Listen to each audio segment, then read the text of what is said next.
Selamat pagi Ibu Bapak dan saudara-saudara yang dikasihi Tuhan. Selamat Hari Raya Imlek bagi yang merayakannya. Kyunghi, Shinen Koile. Sampai 15 hari masih boleh ya. Kyunghi. Ya, Ibu Bapak dan saudara-saudara, hari ini kita sampai pada khotbah terakhir dari seri khotbah tentang ciri-ciri kedewasaan rohani dari surat Efesus.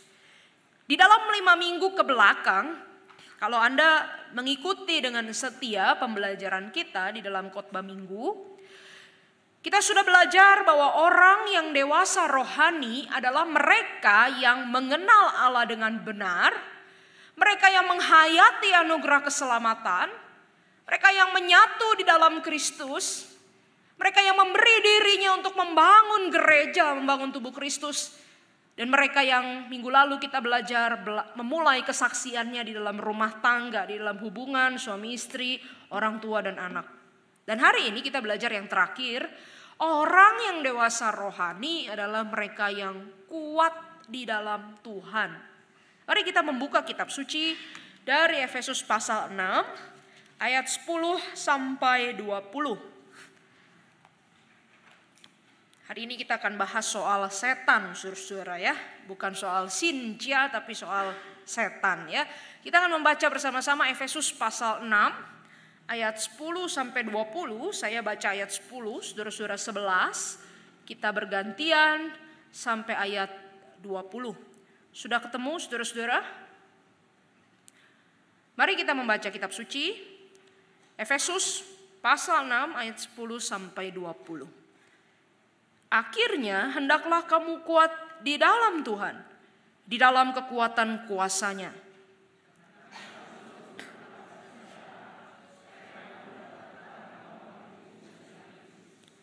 Karena perjuangan kita bukanlah melawan darah dan daging, tetapi melawan pemerintah-pemerintah, melawan penguasa-penguasa, melawan kuasa-kuasa dunia yang gelap ini, melawan roh-roh jahat di langit.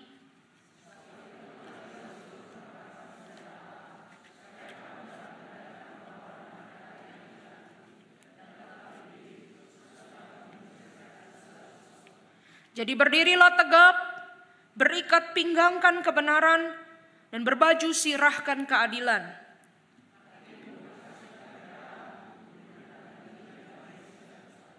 Dalam segala keadaan pergunakanlah perisai iman, sebab dengan perisai itu kamu akan dapat memadamkan semua panah api dari si jahat.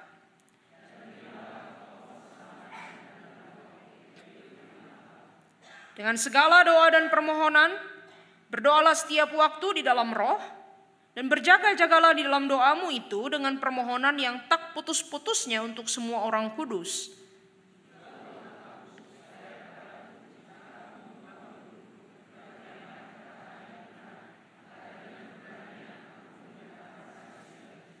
Yang kulayani sebagai utusan yang dipenjarakan. Berdoalah supaya dengan keberanian aku menyatakannya sebagaimana seharusnya aku berbicara. Demikian jauh pembacaan kitab suci, kita tetap buka Alkitab kita, nanti kita akan sama-sama menggali ayat ini satu persatu. Saudara-saudara, seorang teolog namanya C.S. Lewis pernah berkata, saya terjemahkan dan saya akan jelaskan. Ada dua kesalahan yang tampaknya berkebalikan tetapi sebenarnya sama saja dalam cara orang-orang Kristen masa kini memandang iblis atau setan-setan. Jadi ada dua kesalahpahaman cara pandang orang Kristen tentang iblis, tentang setan-setan. Yang pertama adalah sama sekali tidak percaya bahwa setan atau kuasa jahat itu ada. Mungkin bagi orang-orang yang seperti ini, yang namanya dunia itu ya hanya yang kelihatan mata saja. Tidak ada yang namanya dunia supranatural, tidak ada dunia roh. Jadi segala sesuatu dicari penjelasannya berdasarkan fenomena ilmiah, penelitian, bukti-bukti empiris yang bisa kelihatan oleh mata dan panca indera. Jadi tidak ada setan ataupun kuasa jahat. Ini ekstrim yang pertama, salah kata C.S. Lewis.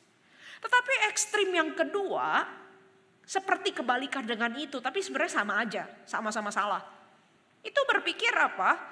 Justru sangat percaya, bahkan tertarik sekali, tertarik yang berlebihan dan tidak sehat tentang setan dan kuasa jahat.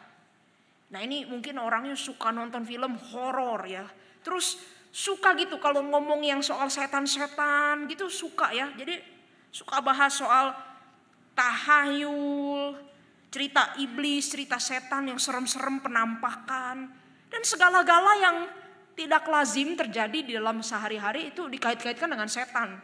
Lagi tidur pintu kebuka sendiri lalu bilang ada setan gitu ya. Terus berasa ada angin, ada setan. Jadi semua setan begitu. Jadi ketertarikan yang tidak sehat tentang dunia roh. Itu juga salah. Saya kira saudara pandangan C.S. Lewis ini mewakili sebagian dari kita.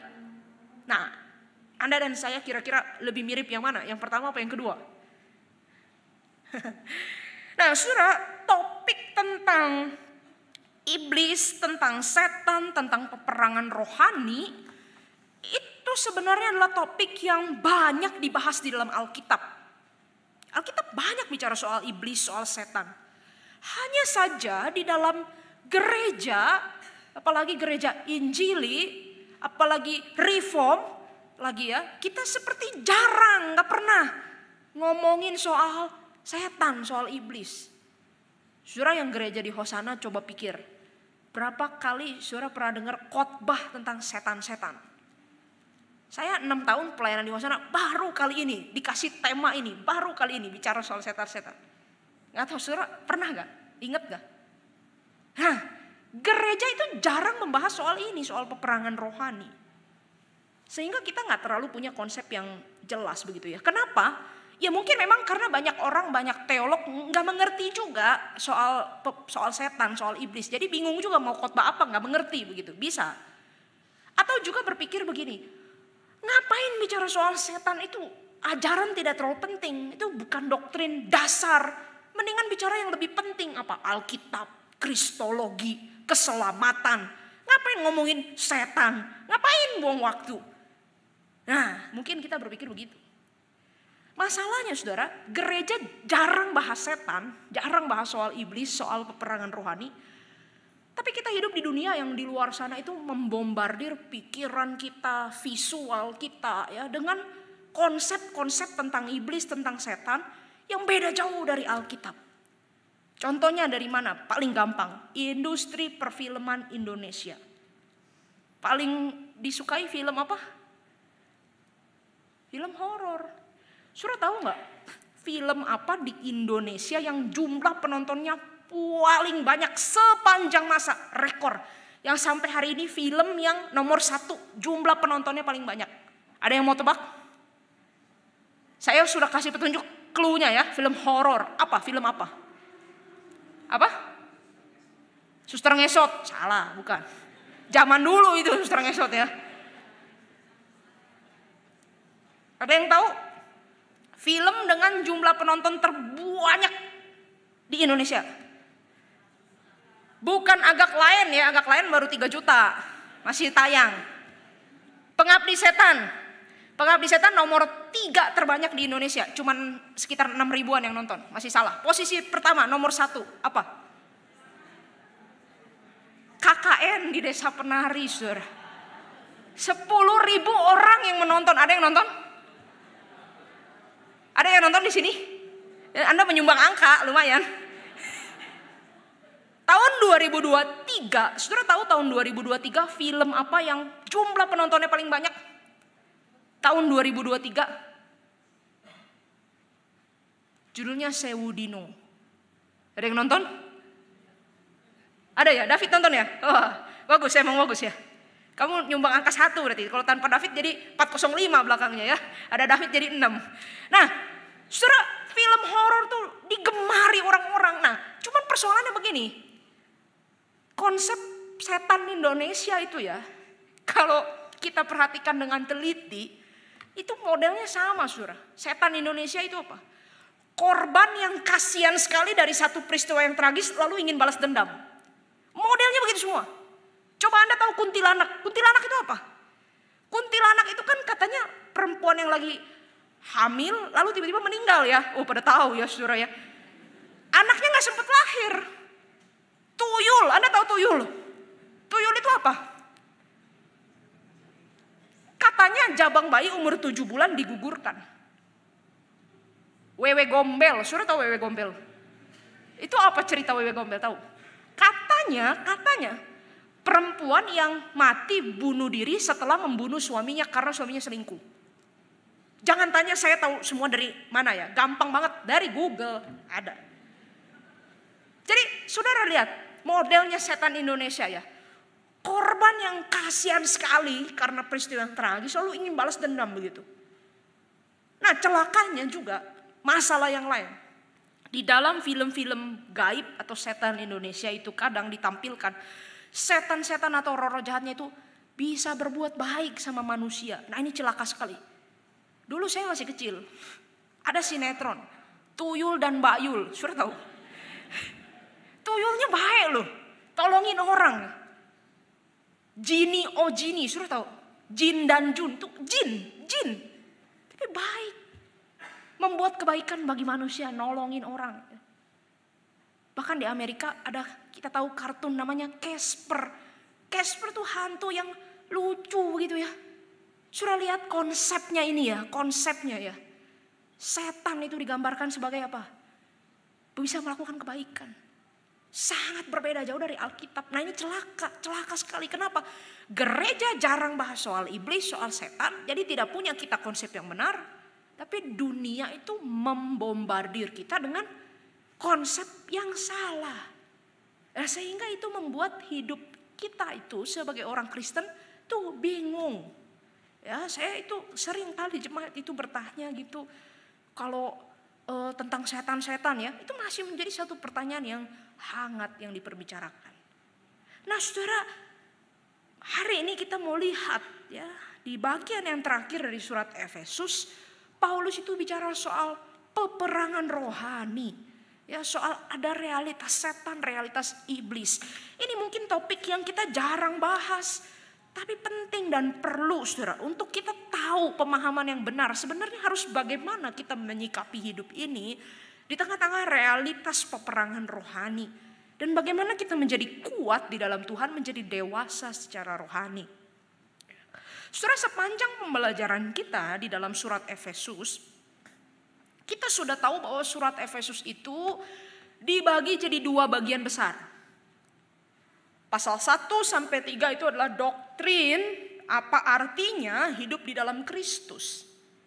Pasal 1, 2, dan 3 dikatakan kita sudah mati di dalam dosa, tetapi Tuhan Yesus menghidupkan kita kembali, kita dipersatukan di dalam Kristus. Itu kita sudah bahas bukan bulan lalu. Lalu pasal 4 sampai 6 itu prakteknya.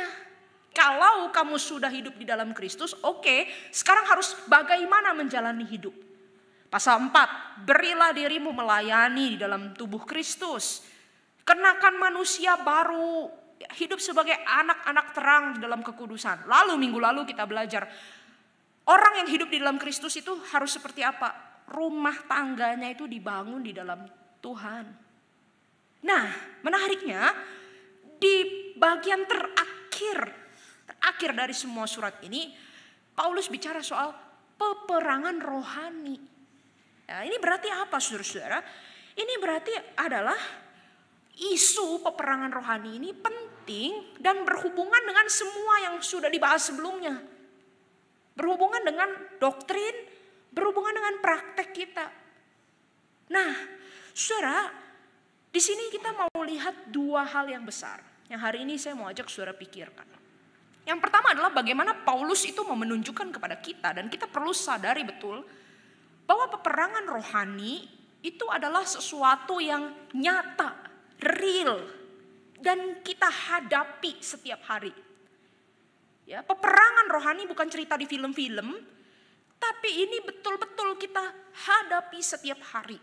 Nah, kita nanti lihat apa sih sebenarnya peperangan rohani itu dan bagaimana terjadinya. Nanti bagian yang kedua berikutnya kita akan bahas, oke, kalau begitu bagaimana kita menghadapi ya peperangan rohani ini. Nah, kita lihat satu persatu saudara.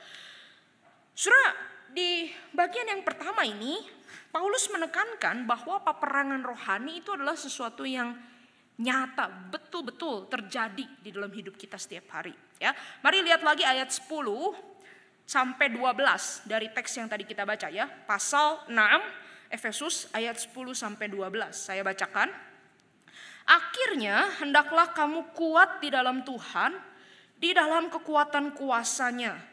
Kenakanlah seluruh perlengkapan senjata Allah, supaya kamu dapat bertahan melawan tipu muslihat iblis. Karena perjuangan kita bukanlah melawan darah dan daging, tetapi melawan pemerintah-pemerintah, melawan penguasa-penguasa, melawan kuasa-kuasa dunia yang gelap ini, melawan roh-roh jahat di langit. Surah kata-kata yang dipakai di sini, senjata, bertahan, melawan, perjuangan, perlawanan. Ini kata-kata yang menggambarkan konteks apa? Konteks perang, war. Nah, tapi pertanyaannya perang apa?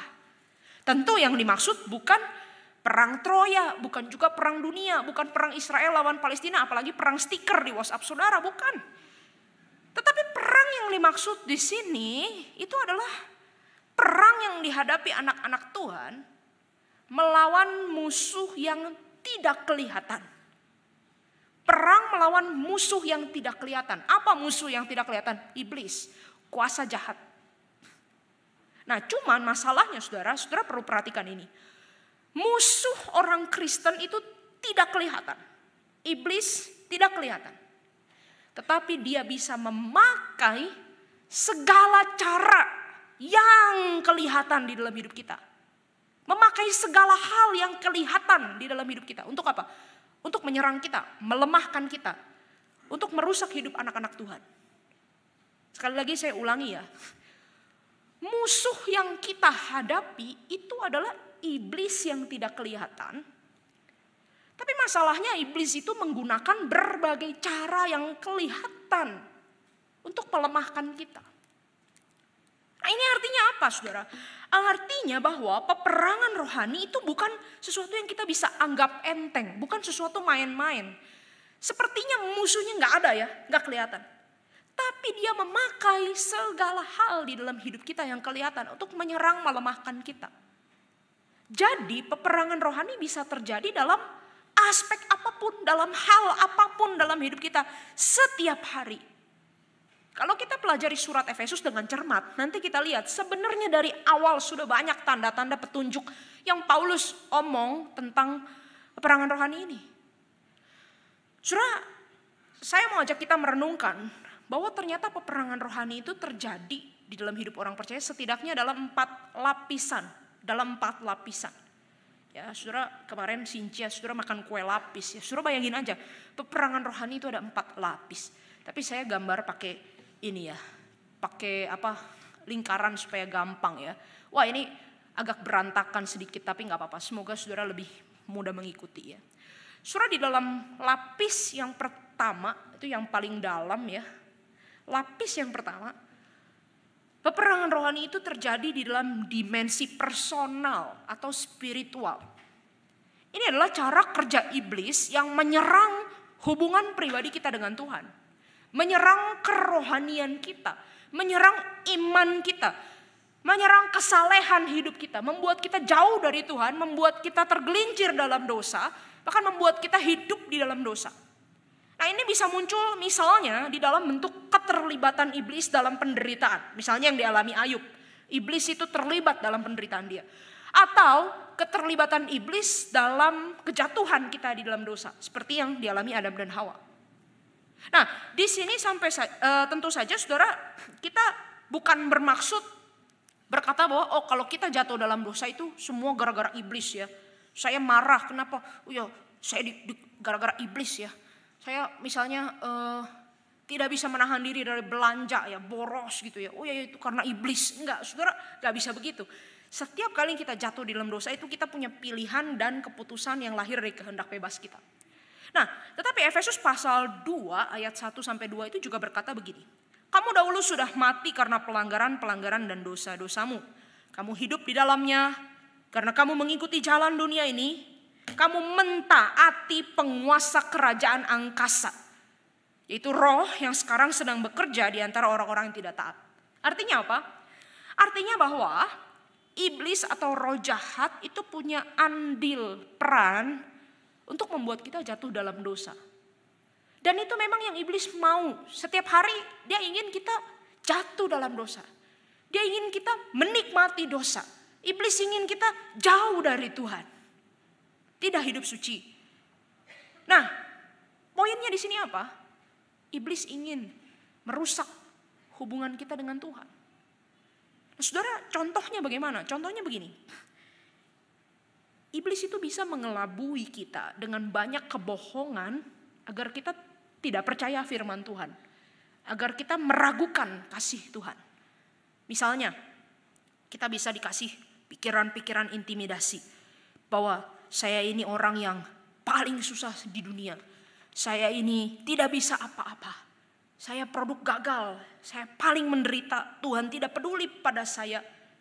Jadi pikiran-pikiran yang mengintimidasi membuat kita tidak percaya pada Tuhan. Kekhawatiran berlebihan membuat kita tidak bisa pegang janji Tuhan. Saudara, iblis tahu kelemahan pribadi kita dan dia bisa menyerang tepat di titik itu untuk membuat kita jatuh dalam dosa. Ya. Misalnya, anak-anak muda bergumul dengan kekudusan seksual, dengan dosa pornografi. Iblis tahu kelemahan di situ, iblis serang. Lalu kita jatuh ke dalam dosa, pornografi. Lalu kita terikat kecanduan, kita merasa bersalah. Rasa aduh kayaknya saya tidak layak melayani Tuhan. Saya masih seperti ini. Saudara, kalau orang bisa merasa bersalah karena dia berdosa, itu berarti bagus, rohaninya sehat. Sampai di situ sehat. Harusnya kalau sudah merasa bersalah lalu apa? Ya bertobat. Tetapi iblis itu nggak mau kita bertobat. Apa yang dia lakukan? Digocoh terus. Kamu udah dosa. Ngapain kamu pelayanan? Kamu nggak malu dua muka. Di depan bagus-bagus, di belakang kamu jelek. Oh ya, akhirnya kita bilang, saya nggak pelayanan dulu deh. Lalu Anda nggak pelayanan, lalu merasa begini. Aduh, saya mau doa, tapi juga saya rasa saya tidak layak untuk berdoa. Lalu kita diintimidasi oleh iblis gitu ya. Ngapain kamu doa? Tuhan pasti nggak mau denger kamu. Kamu beresin dulu dosa kamu, baru kamu doa.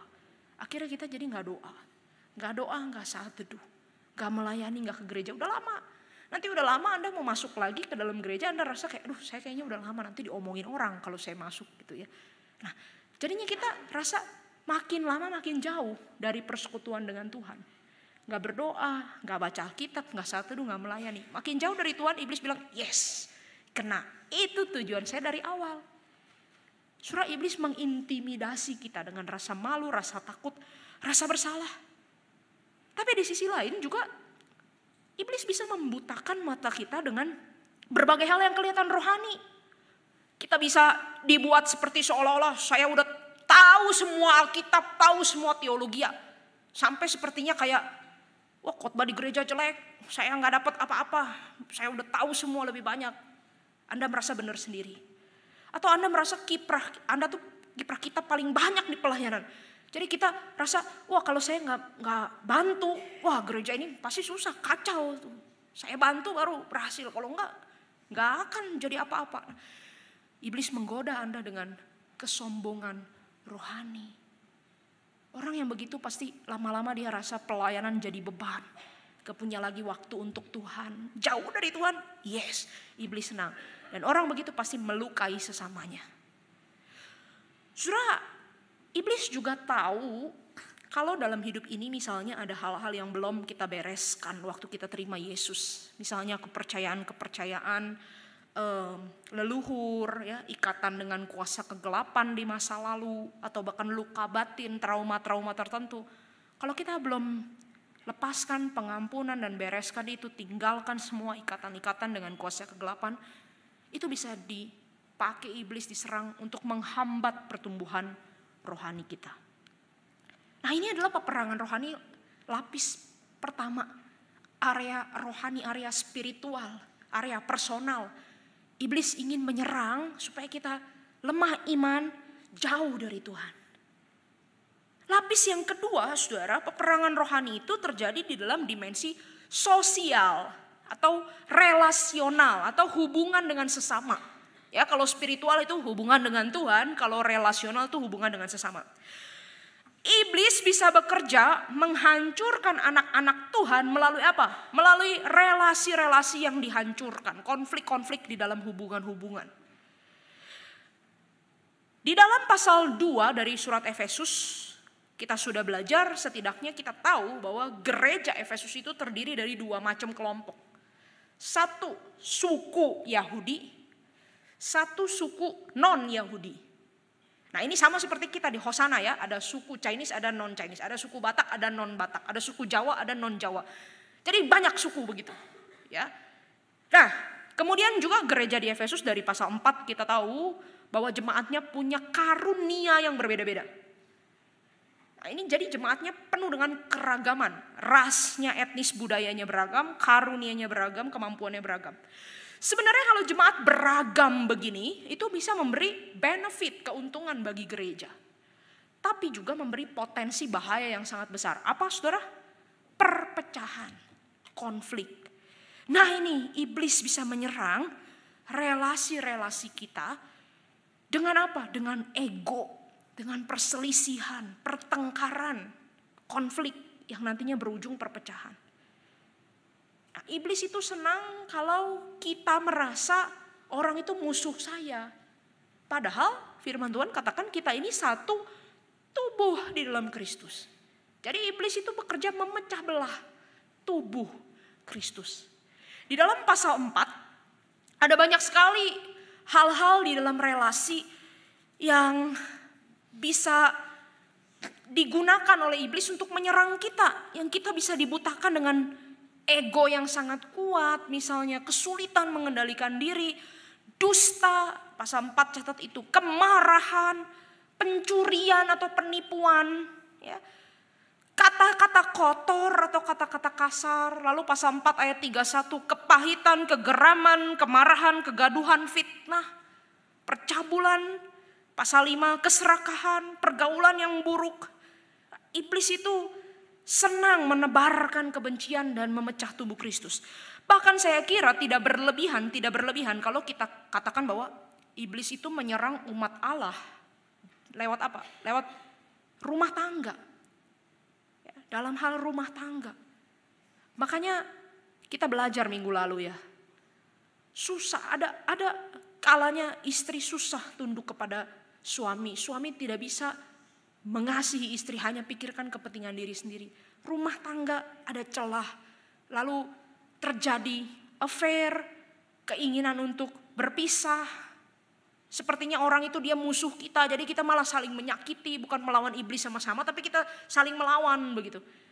Orang tua menimbulkan luka di dalam hati anak-anak, anak-anak tidak bisa hormat sama orang tua. Itu adalah strategi dari iblis untuk melemahkan umat Allah. Lewat apa? Lewat hubungan-hubungan kita. Relasional.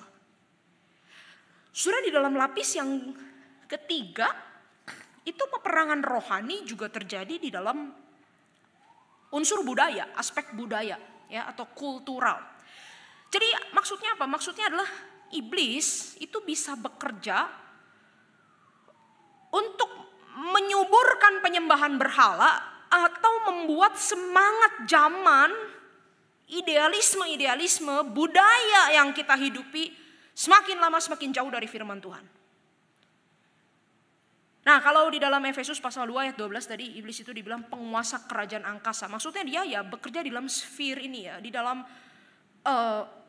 culture, di dalam budaya ya. Jadi iblis itu bisa memberikan semangat-semangat zaman yang sangat bertentangan dengan Alkitab. Contoh, di dalam kota Efesus sendiri. Kota Efesus itu dikenal memiliki budaya okultisme yang sangat kuat. Kalau kita baca Kisah Rasul pasal 19, pertama kali Paulus ke Efesus, di situ kita lihat orang-orang di Efesus itu percaya praktek-praktek penyembuhan orang sakit pakai barang.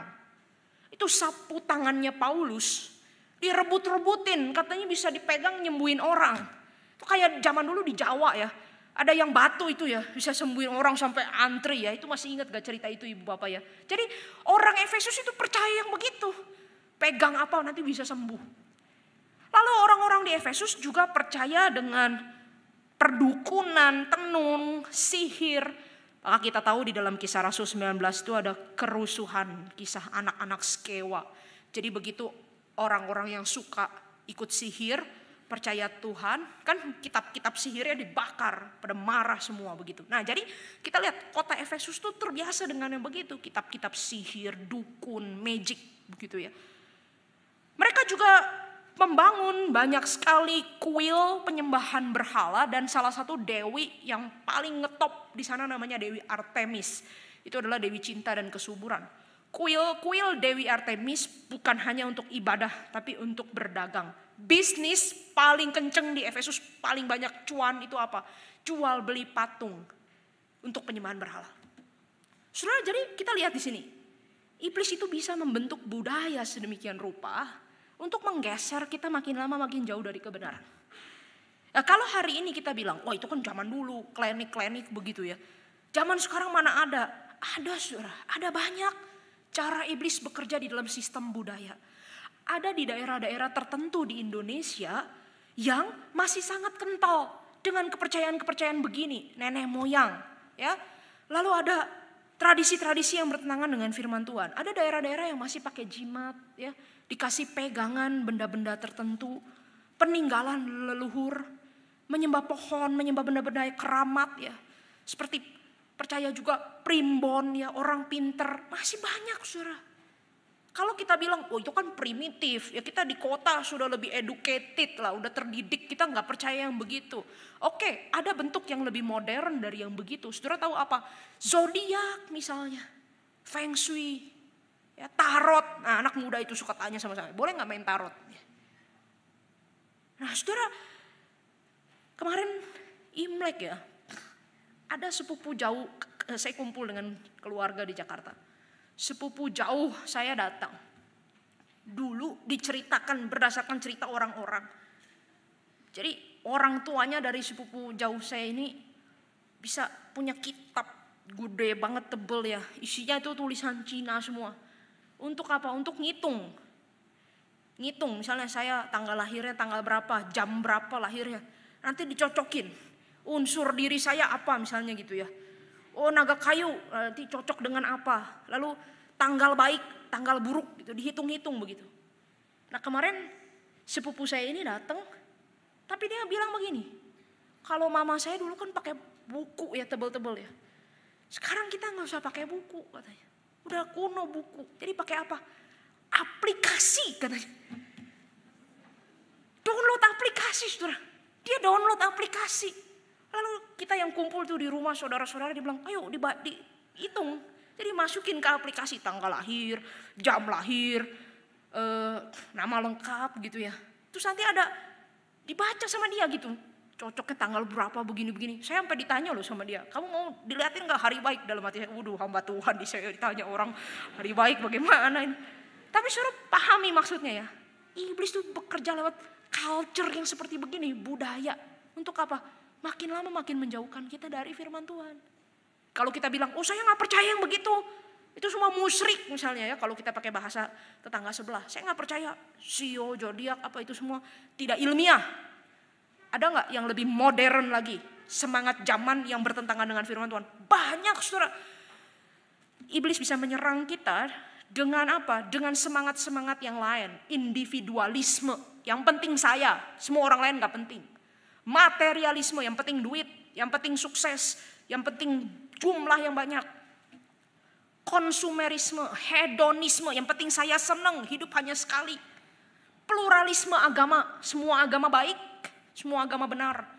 Relativisme kebenaran, saya boleh punya kebenaran, kamu juga punya kebenaran, kita semua benar, jangan bilang ada yang salah. Ya semua orang boleh benar.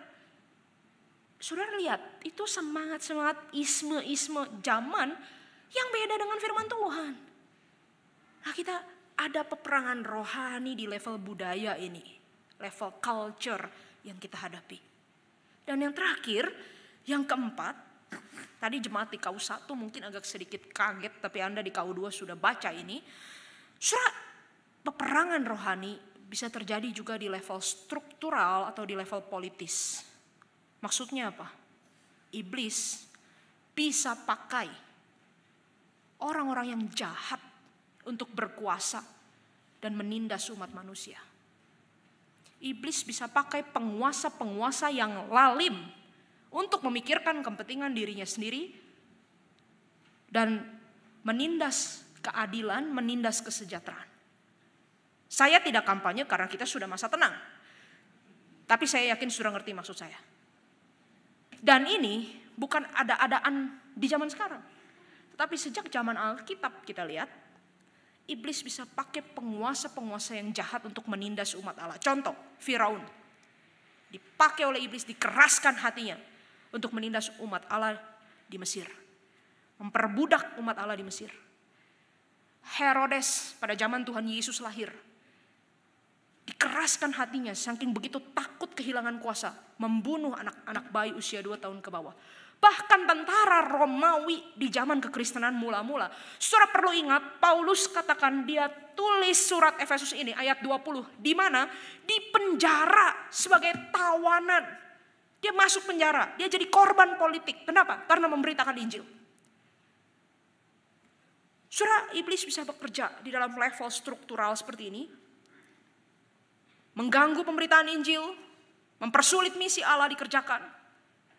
Memberikan orang-orang yang harusnya mendapatkan keadilan, itu kemudian jadi tidak bisa mendapatkan haknya. Saudara, ini adalah satu peperangan rohani. Bahkan saya kira tidak berlebihan kalau kita memperluas sepanjang sejarah. Ada banyak pemimpin-pemimpin yang jahat yang kemudian menindas umat Allah. Ada Nero, ada Stalin, Hitler, dan banyak rezim yang lain. Saudara, dari keempat lapis ini, spiritual, relasional, kultural, politis, itu kita melihat apa? Kita melihat satu kenyataan bahwa peperangan rohani terjadi di segala aspek, segala bidang. Jadi saudara coblos nanti tanggal 14 ya. Itu bukan asal-asal, saya coblos aja sebagai warga negara. Bukan. Dalam kacamata iman kita melihatnya kita sedang melakukan peperangan rohani. Supaya yang jahat tidak menang. Itu kata Franz Magnus, bukan kata saya. Saudara, poinnya apa? Yang harus kita sadari. Peperangan rohani terjadi di segala aspek, di segala level. Dan ini kita harus sadar betul.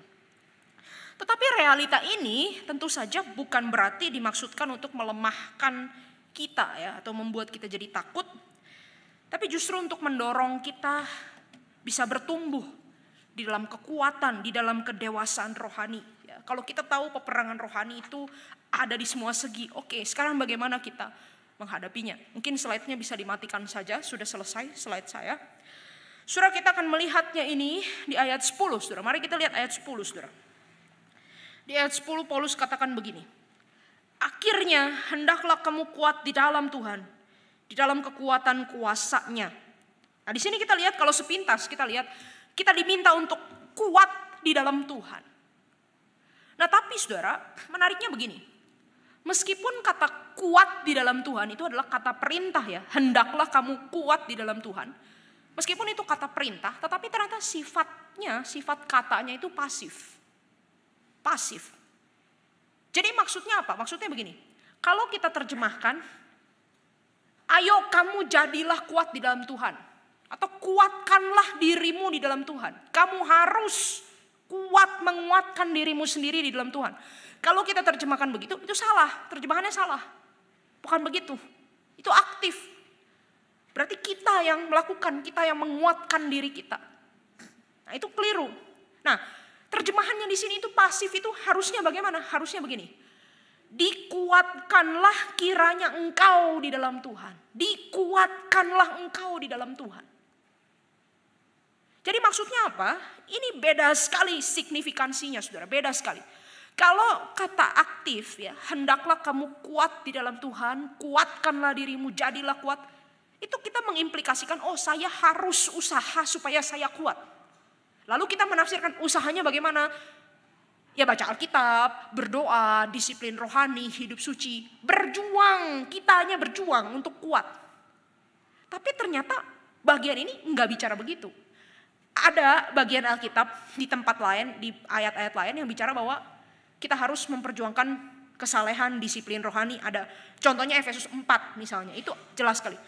Tapi kalau di ayat 10 ini, pasal 6, bukan kita yang diminta menguatkan diri sendiri, bukan. Tapi begini, hendaklah engkau dikuatkan di dalam Tuhan. Maksudnya apa? Tuhan yang mengerjakan, memberikan kekuatan itu secara komplit, penuh. Sudah diberikan. Lalu kita ngapain? Kita terima. Kita terima. Kita menyatu dengan Kristus agar kekuatan itu kita rasakan. Jadi bukan kita mengusahakan sendiri kekuatan, saya harus kuat di dalam Tuhan, melawan semua setan, bukan. Tapi Kristus sudah menang atas semua kuasa jahat, atas peperangan rohani. Kristus memberikan kekuatan bagi kita, kita terima. Jadi seperti kita ngomong, diberkatilah engkau, sama, dikuatkanlah engkau di dalam Tuhan. Nah jadi maksudnya apa? Maksudnya kita tidak akan bisa jadi kuat kalau bergantung pada diri sendiri. Gak bisa. Gak bisa.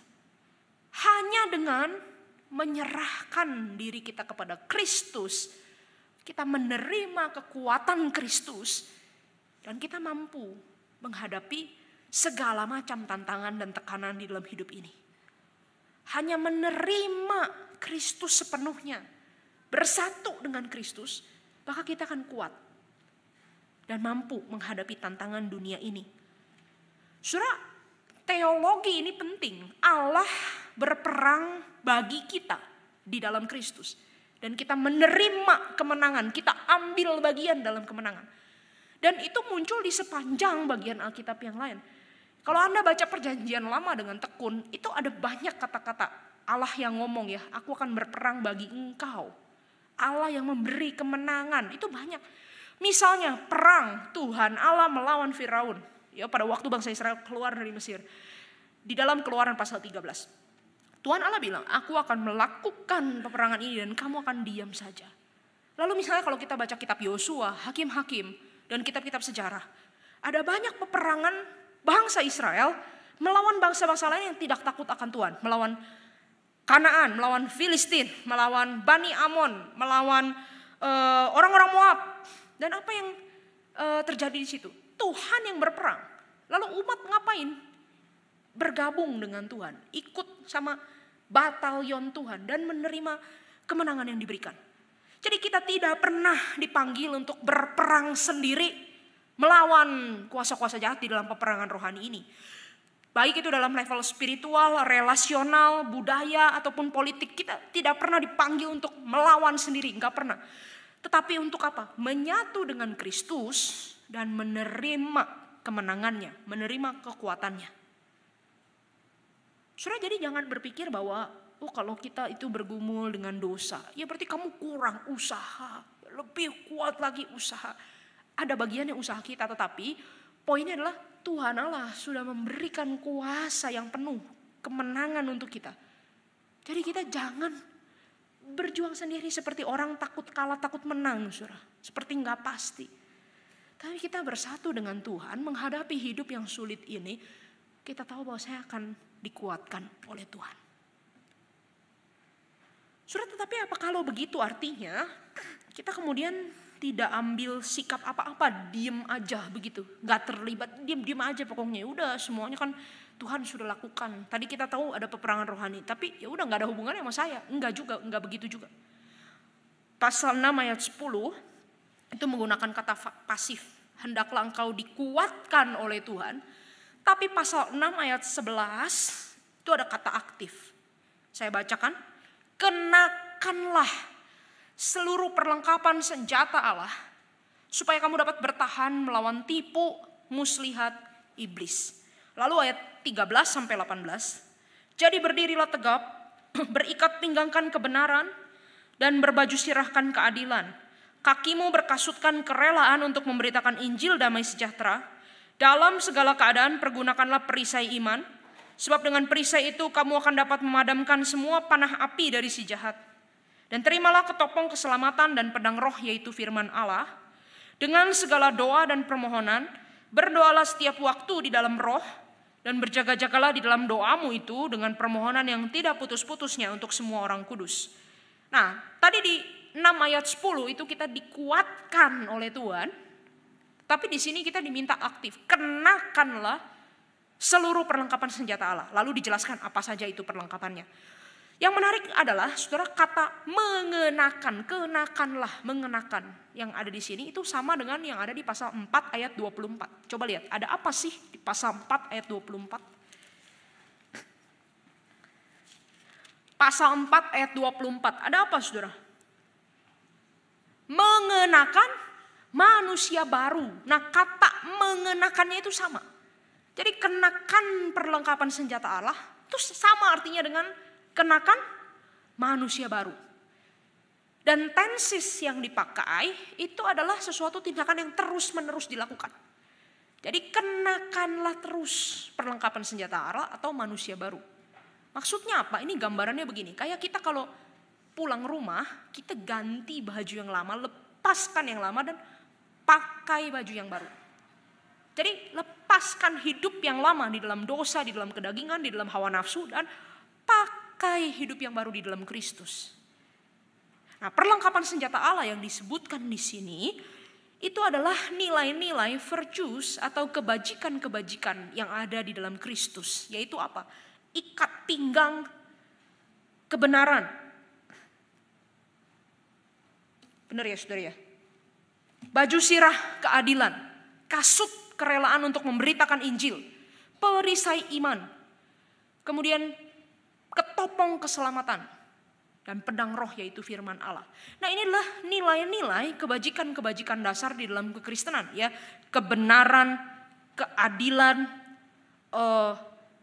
kerelaan untuk memberitakan Injil, iman, keselamatan, dan firman Allah. Saudara, kalau kita lihat gambarannya ya, bayangannya, baju sirah, ikat pinggang, pedang, perisai.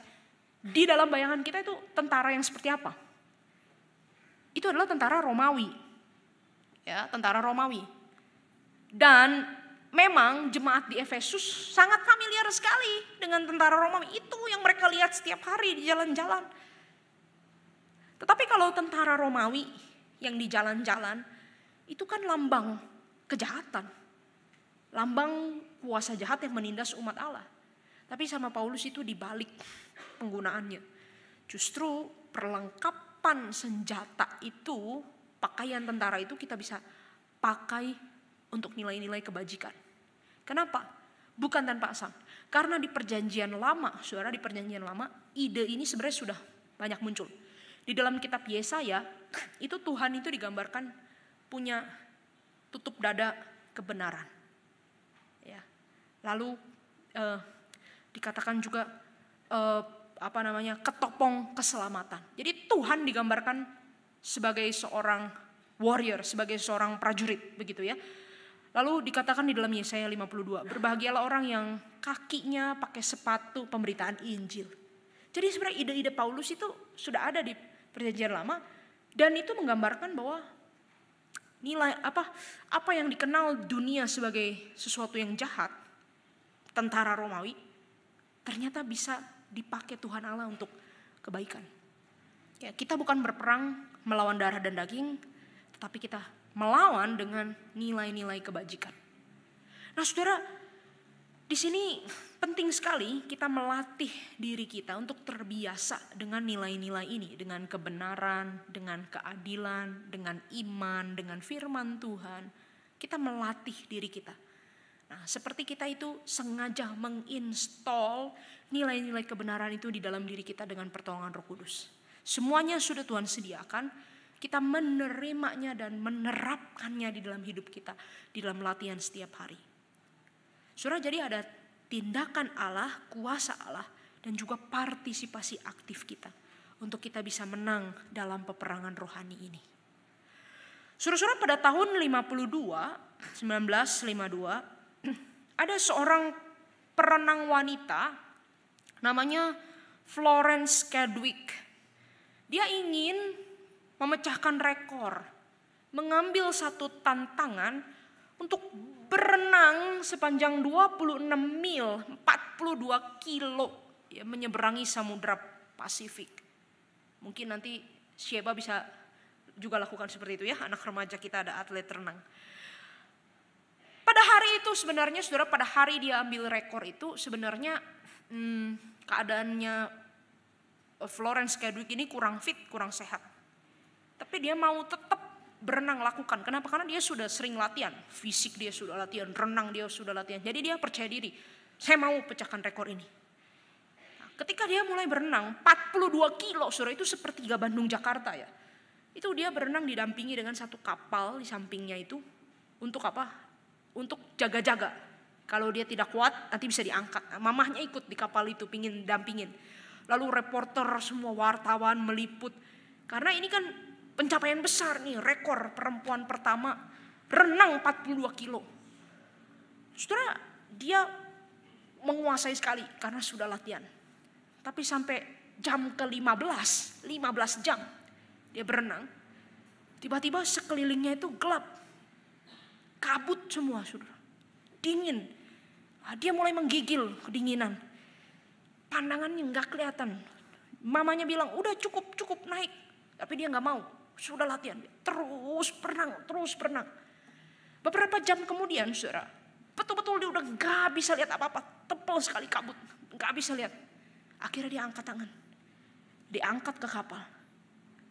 Saudara, begitu dia duduk di kapal, sudah tenangkan diri, baru dia lihat itu garis finishnya, tinggal 1,5 kilo lagi, 1,5 kilo. Jadi dia udah lewatin 15 jam. Sekitar 39 kilo, ini sisa 1,5. Wah, kecewanya ampun, luar biasa. Ya memang berikutnya dia cari waktu lagi untuk nanti bisa, betul dia pecahkan rekor itu. Tapi itu kan ulang ya, pokoknya hari pertama itu dia gagal gitu. Reporter wartawan tanya dia, bagaimana perasaan kamu? Dikit lagi itu, hampir menang. Bagaimana perasaan kamu? Dia bilang begini,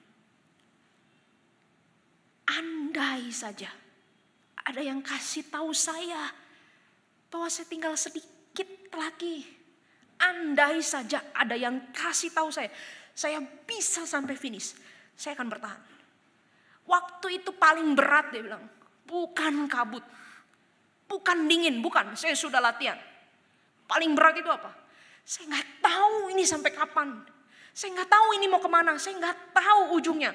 Kalau ada yang kasih tahu aku sedikit lagi, saya pasti bertahan. Saudara, hidup kita itu kadang terasa seperti sangat sulit dan berat. Seperti lomba yang tidak ada ujung. Terowongan gelap, penuh kabut, kita nggak bisa lihat apa-apa. Anda bergumul dengan kesehatan fisik, kesehatan mental, konflik di dalam rumah tangga, ekonomi yang tidak kunjung baik, pelayanan. Bahkan mungkin kita yang bertanya, Indonesia mau sampai kapan seperti begini? Saudara, kita seperti hidup di peperangan yang gak tahu ujungnya bagaimana. Tapi satu kebenaran, peperangan rohani yang kita hadapi di dalam hidup ini bukan lomba renang tanpa akhir. Kita sudah tahu akhirnya apa. Akhirnya adalah sudah selesai. Kita sudah tahu akhirnya apa. Akhirnya adalah pasti menang. Bukan kita yang menang, tapi Kristus yang menang. Tuhan Yesus bilang apa? Semua dosamu, penderitaanmu, sakitmu, masalahmu, beban-beban hidupmu sudah selesai. Di mana? Di Golgota. Sudah selesai. Yesus sudah menangkan peperangan rohani hidup ini untuk kita, untuk Anda dan saya. Maukah kita jalan sedikit lagi, satu langkah, tiap hari menguatkan diri di dalam kekuatan Tuhan, sampai akhirnya kita sampai garis akhir dan menikmati kemuliaan bersama Tuhan. Mau saudara kuat di dalam Tuhan? Mari kita sama-sama renungkan firman Tuhan ini. Saya minta tim musik boleh membantu kita. Hari ini firman Tuhan mengingatkan pada kita Apapun yang menjadi pergumulan peperangan rohani dalam hidup kita, Kristus pernah melaluinya dan Dia menang bagi kita. Dan kita dipanggil juga bersatu dengan Dia, menerima kemenangannya dan mengenakan nilai-nilai kebajikan untuk menjadi kuat di dalam Dia. Mari kita angkat satu pujian untuk menghayati kebenaran firman Tuhan ini. Dalam bahasa Indonesia yang berkata kuat di dalam Tuhan, atau dalam bahasa Inggris be strong in the Lord. Mari kita nyanyikan pujian ini dan nanti saya akan berdoa bagi kita semua.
Bersama-sama dengan penuh iman.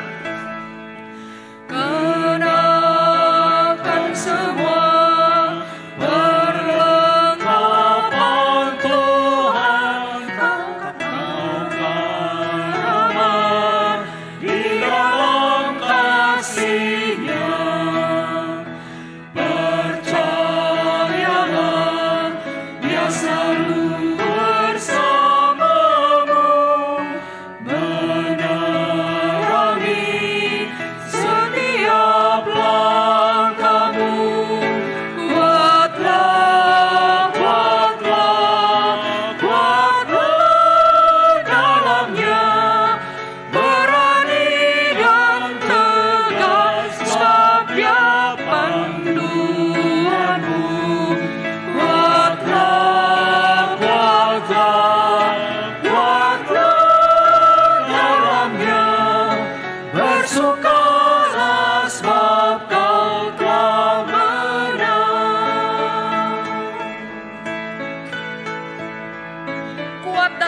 selalu dalam Tuhan. Kuat dan tegar selalu dalam Tuhan. Dia berkuasa mengalahkan musuh. Janganlah kau sakit pemenangnya, melindungi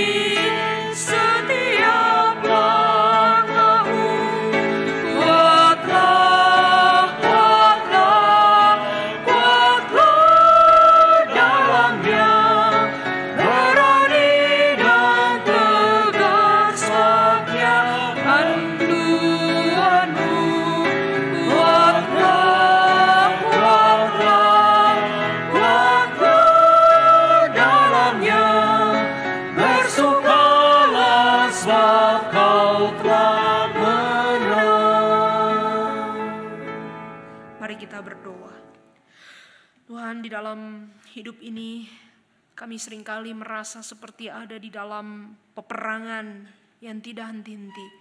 Tantangan datang silih berganti, menggoyahkan kami, melemahkan kami, membingungkan kami, menakutkan kami. Tapi Tuhan, kami memohon hari ini sesuai dengan firman-Mu. Kiranya Roh-Mu menarik kami masuk ke dalam diri-Mu sendiri, agar kami boleh mendapatkan kekuatan dari sorga, menapaki hari demi hari perjalanan hidup ini dengan iman. Semua yang kami derita, semua yang kami tanggung, tidak pernah lebih besar dari yang Kristus telah tanggung. Kristus telah tuntaskan bagi kami, dan kami bisa bersuka di dalam kemenangannya. Maka saat ini hamba-Mu berdoa menyerahkan kepada Tuhan untuk jemaat-Mu yang mungkin sedang bergumul dengan kelemahan fisik, pergumulan batin, pergumulan rumah tangga, pergumulan keuangan, doa-doa yang terus dinaikkan dan menjadi pergumulan yang panjang, pergumulan pelayanan. Tuhan, kiranya Engkau buka jalan, menolong kami beriman, berpengharapan di dalam Tuhan. Kuatkan kami di dalam Engkau. Dalam nama Tuhan Yesus kami berdoa dan memohon. Amin. Tuhan memberkati kita semua.